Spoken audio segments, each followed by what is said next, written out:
Mike. Hey, Jen. How's it going? What a coincidence seeing you here at Admiralty House in Mount Pearl. Okay, when I said that we could enter, I didn't mean... All right, no, that's fine. Okay, we're here. Welcome, everybody, to the annual Nightmare on George Street writing contest presented by the Writers Alliance of Newfoundland and Labrador. That's right. We are so happy to be here at Admiralty House, as I said, to record the winner announcement for the 2021 contest. Thank you so much to everybody who submitted to the contest. We want to give, of course, a big shout out and thank you to our sponsors and partners for this year. Beautiful Admiralty House, and we have also the Association for the Arts in Mount Pearl.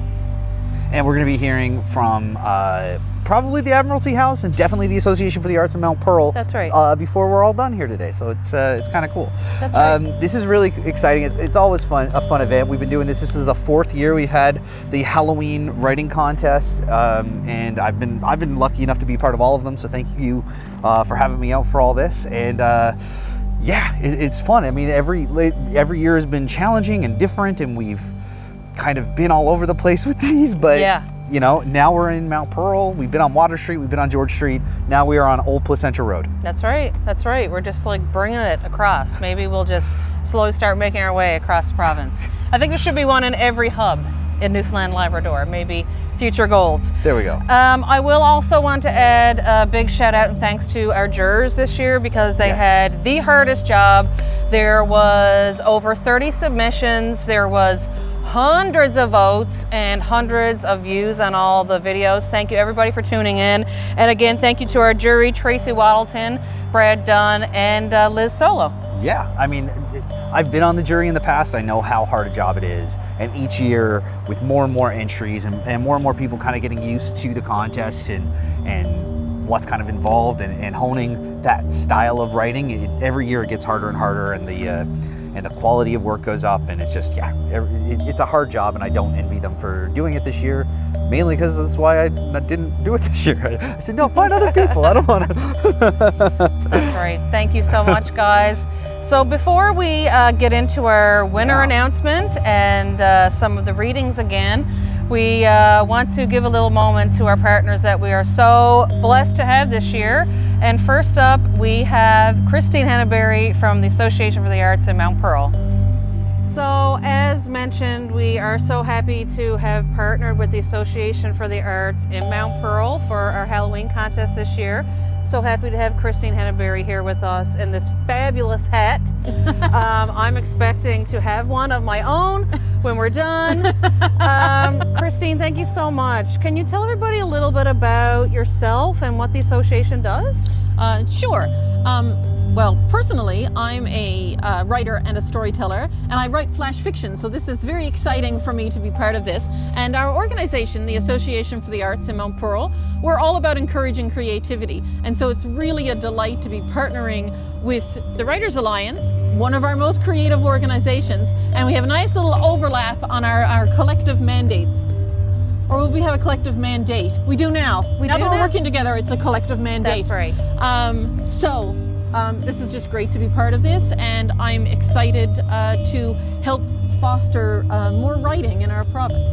We love it, and we hope to continue to work with you guys and do some more stuff down the road. What do you think? Absolutely. I think 2022 is going to be a wonderful collaboration for the both of us. Love it. Love it.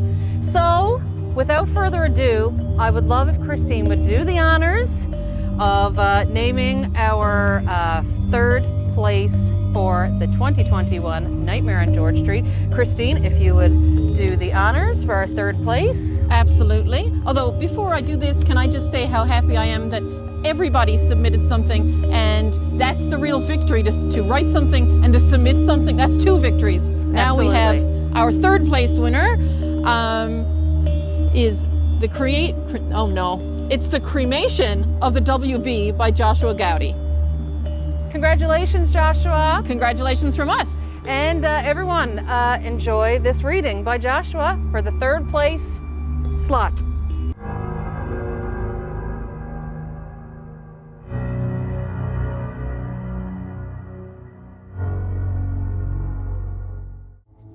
The summer air makes anywhere seem safe enough to roam. But aisles are rough, so you must be tough if you plan to call one home. Once leaves turn brown, folks still around are in for quite a shock. The weak don't last, and few make it past one winter on the rock. Here ice-choked bays stay chinched till May with bergs that grind and groan. And beneath your skin you'll feel the wind slip down to freeze the bone. Snow by the ton might first seem fun as the storms begin to roar, but smiles disappear once trapped folks hear something howl outside their door. These rocky shores play home to scores of beasts who prowl the coasts. Hear devils' hooves dance on our roofs to wake the sleeping ghosts. You're sure a scare in the midnight air from a creature broad or bony, but of ghouls and trolls none has claimed more souls than the dreaded wild baloney. Now some years ago, in the gusting snow of a wretched cold Tibbs eve, with my woodpile limned, my stove's glow dimmed, and the warm air took its leave, I packed on clothes, yet still I froze, tears cubing as they fell. I did all I could, but without more wood I'd bid this world farewell. Faced with these facts, I grabbed an axe and set out in the night. And though the wind blew harsh, I crossed the marsh, guided by the moon's soft light. I could barely see, but found a tree when I slammed into its trunk. And with one good swing, I brought the thing down with a mighty clunk. With wood to blaze in my stove for days, I headed home to bed. But the storm bore down, and I got turned around and lost the trail ahead. As the snowdrifts rose, my eyelids froze till I could not see a thing. I dropped to my knees and prayed, pretty please, I'd be found before the spring. With my body numb, I'd soon succumb beneath my icy tomb. But I stirred and woke when I smelled fresh smoke from a nearby stovepipe plume. So up I rose to trail my nose till I reached a cabin door, and with boots I kicked till the lock was picked. Then I crumpled to the floor. All was still and black in the tiny shack, for the stove was no more lighted. And though I'd fled demise, it's rarely wise to barge in uninvited. For out in the snow you can never know what's lurking in the storm, and there just might be strange company on its way to keep you warm. With the furnace out and no wood about, I smashed some nearby chairs. Once the stove was lit, I knelt to sit before the flickering flares. But so near the fire, I began to tire and soon was heard to snore. But dreams dispatched when something scratched its claws across the floor. Consumed with fright, I sat upright and yanked the stove door wide.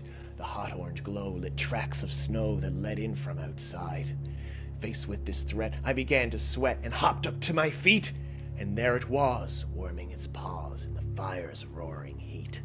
With spiky hair, teeth everywhere, and scaly, dry pink skin, I knew straight away I'd be its prey when it smiled its ghastly grin. How could I escape this awful scrape? For I swear this as testimony. You've never seen a fiend so mean as the dreaded wild baloney. I grew sick with fear as the beast drew near and retched its sour breath. I screeched and screamed, "Is this a dream or am I facing death?" With all my might, I prepared to fight, though this seemed a futile plan. So with chances slim and my odds grim, I turned around and ran. We went round the floor 50 times or more, for the cabin was so small, and the whole place rocked so bad we knocked a spice rack off the wall. The air grew thick till we both felt sick from the pepper, mace, and clove, and with a big achoo, the bologna flew inside the burning stove. I slammed the door and heard it roar as it sizzled, baked, and burned, and the sounds of wails and scratching nails while it left my stomach turned. Still, the smell of meat rising off the heat stirred a hunger in my soul. So once the howling stopped, the door was popped, and I ate the bologna whole. I'd soon had my fill, though I hungered still, so reached for the pantry door to toast my win with a sausage tin spied inside a dusty drawer. I pried off the top, but felt my heart stop, and I swear this isn't phony.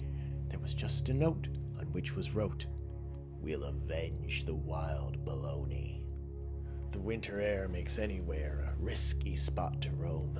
So when storms bear down, have wood around and best stick close to home. And should you need to snack or feed, stick to bread or macaronis. It's not worth your lives, for no one survives those vengeful tinned balonies.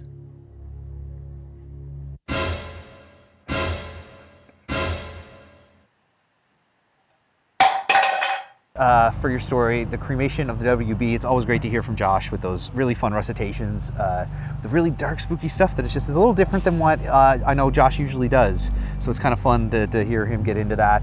And thank you again to Christine and the Association for the Arts in Mount Pearl. Next up, though, we do have our second place winner. And Jen, do you want to announce who that's going to be? Yes, so happy to announce in second place this year, Identity Theft by Melissa Bishop.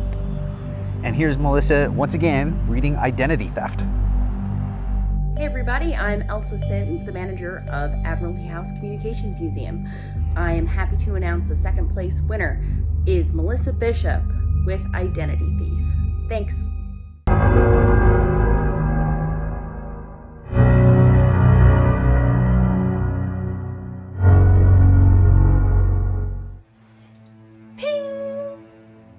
An arm emerged from blankets, fingers closing around the cold metal phone case.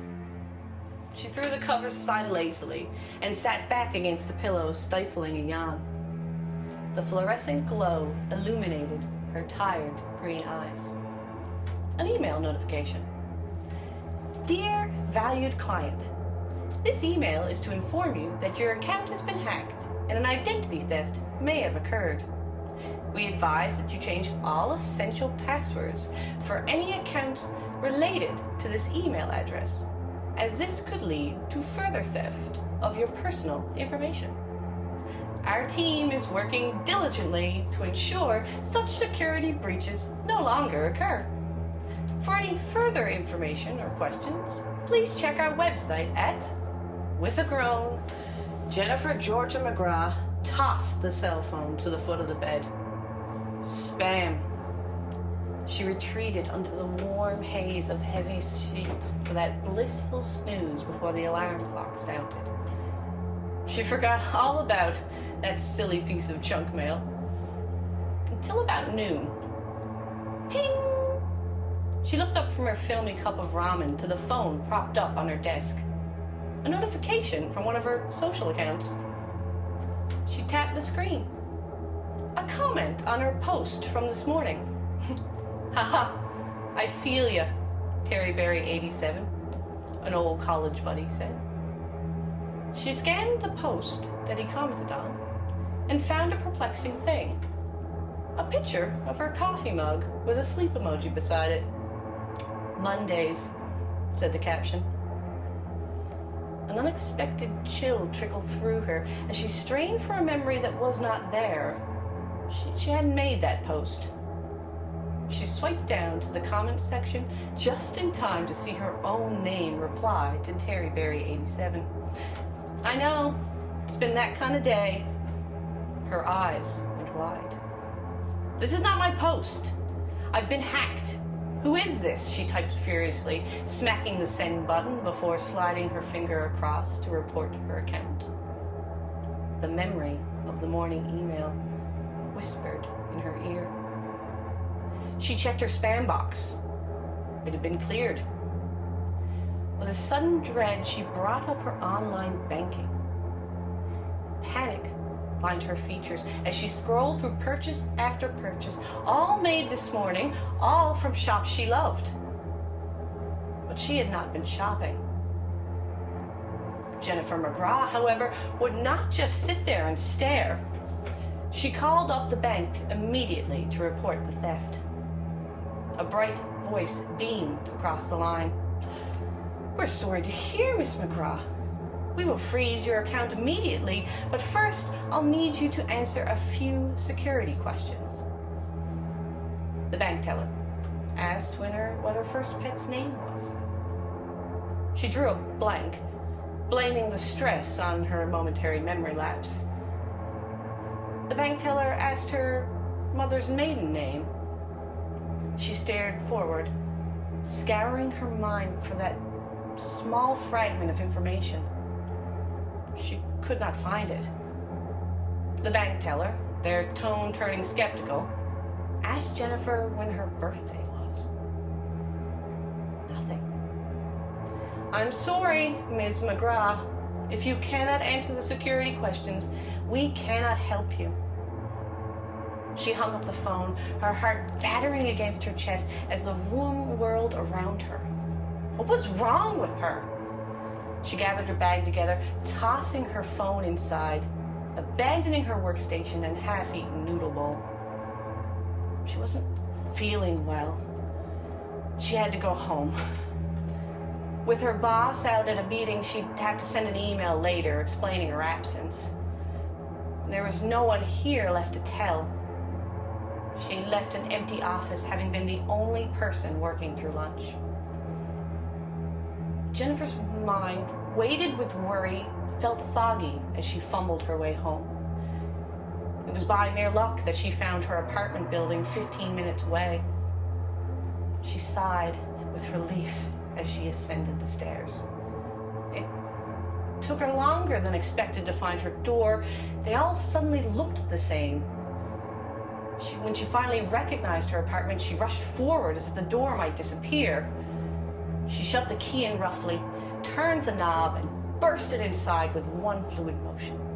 She slammed it shut, closing her eyes and taking a deep breath. She was home. She was safe.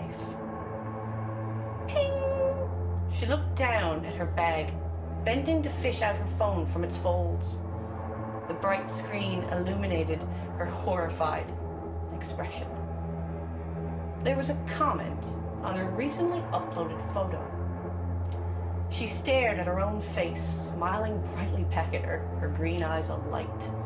She was sandwiched between her best friends at their local coffee spot. "Lunchtime dates make Mondays more bearable. Love these peeps," said the postscript. It had been taken 10 minutes ago. Her fingers found her phone keyboard. "This is not me. Who is this? My account's been hacked. What's going on?" "Beauties," Jammin' Joel 44 replied below. Her hand shook as she typed another reply. "Who is this? Who's doing this? Stop!" "Love that place," Janice Dances 33 chimed in. "Who is this?" "We're sorry, but you have been blocked by the owner of this account." The admin message flashed on her screen. She threw her phone to the couch, bringing her hands into the tangles of her hair as she tried to catch her breath. Her ringtone drifted merrily into the air. She snatched it up again and slid her thumb to answer the call.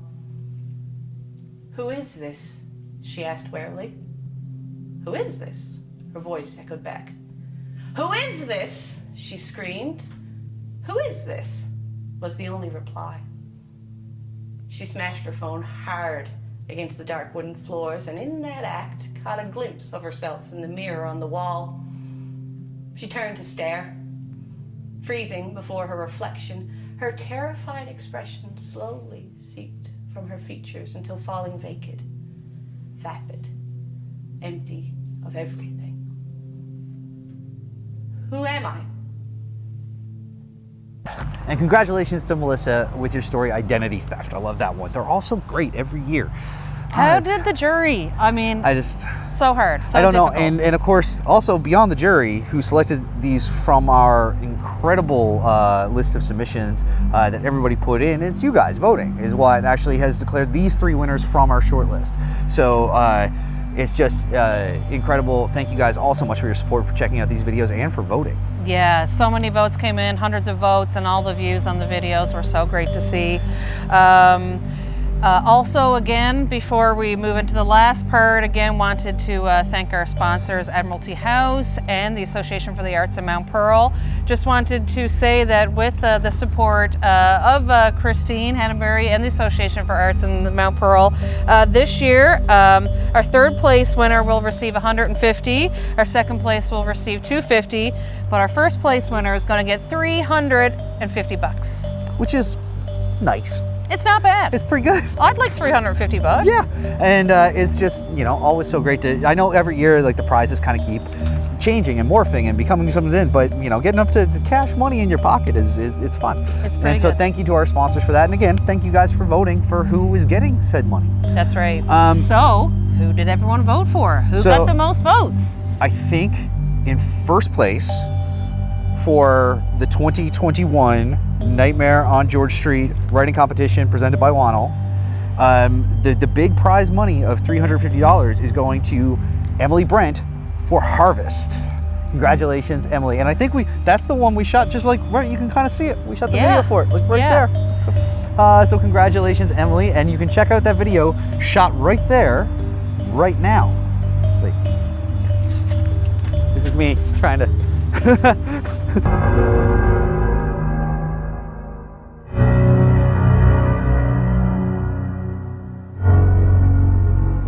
On the northern peninsula of Newfoundland, it is not uncommon for a man to go missing, but rare for those lost men to be found.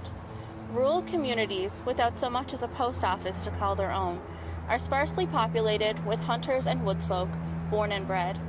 The forests feel like old friends to those that live near them. We are not usually taught to fear old friends. Val sat alone in the highway cafe. The mid-afternoon sun burned hot on her face, forcing her eyes to squint at the pair of burly, salt and pepper men crossing the lot in their flannel jackets and Dunlop boots. They had arrived on grumbling ATVs, each taking the well-worn trails from their homes to this middle ground. This was tradition. The eldest brothers would treat the youngest to a double-double and a cheese biscuit. They'd sit, eat, and drink in silence. When the coffee was gone, they'd cross the highway on their noisy machines, driving further into the woods until the dead end where they piled their wood for winter. Then they would walk, rifles slung over their shoulders, eyes searching the ground for tracks and scat, muscle memory guiding their feet around the bog. Val was not far behind them, but she stayed off the trail. Unbeknownst to townspeople like the brothers, who were curious about the young woman who stayed in Harry Gill's old trapper cabin every blue moon. She was part of the forest they thought they knew so well.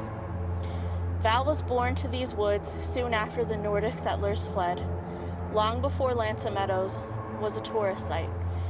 She was daughter of Huldra and the fool who found her, laying naked in the blueberry bushes, and thought it was love. People still wonder why the Vikings left the place they called Vinland. Those people have never had to wonder about how squashed berries look so much like blood and viscera, how a wolf or a bear could remove a man's garments to devour him, or why such a beast would drag a man, piece by piece, into a bog. While the brothers searched for moose, Val stripped off the jeans and heavy sweater that hid her back, which, like her mother's, was covered in bark like a spruce tree. She left her boots in the pile, hidden in the old burrow, and let her toes sink into the cool, damp dirt. The connection instantly flowed through her, lighting up every nerve inside her ancient body. She could feel the earth's hunger rumble in her own gut. The people take so much and seem to have forgotten how to reciprocate. Then they bury themselves in metal boxes, making sure every gift they ever received is never given again. The full moon was already visible, a silver circle in the fleeting daylight. Like the brothers, Val knew, the closer to sunset, the better the hunt. She crouched down and pressed 2 fingers into the earth, carving out a hoof. She moved soundlessly forward, tracking the brothers' every step. She could taste the soles of their boots as they walked over the moss, feel the tug in her hair where they parted the lichen hanging from branches. Val forged the trail of a moose in mud, cracking twigs as she went on, baiting the brothers who were growing giddy with the anticipation of a kill as they followed. Val could smell their sweat as they brushed against the pine needles. It was early in the season, and the brothers were, of course, competitive. Each one tried to quicken their pace just enough to be one step ahead of the other. First to sight, first to shoot, first to bring home a moose this year. The sky was now pink and gold, and both knew the dangers and the laws about continuing to hunt. But the trail kept going, and so did they. Val watched the men as they fruitlessly searched for the next track, watched them shake their heads and slump their shoulders, watched how the light dimmed all around them. The brothers turned and began the walk back.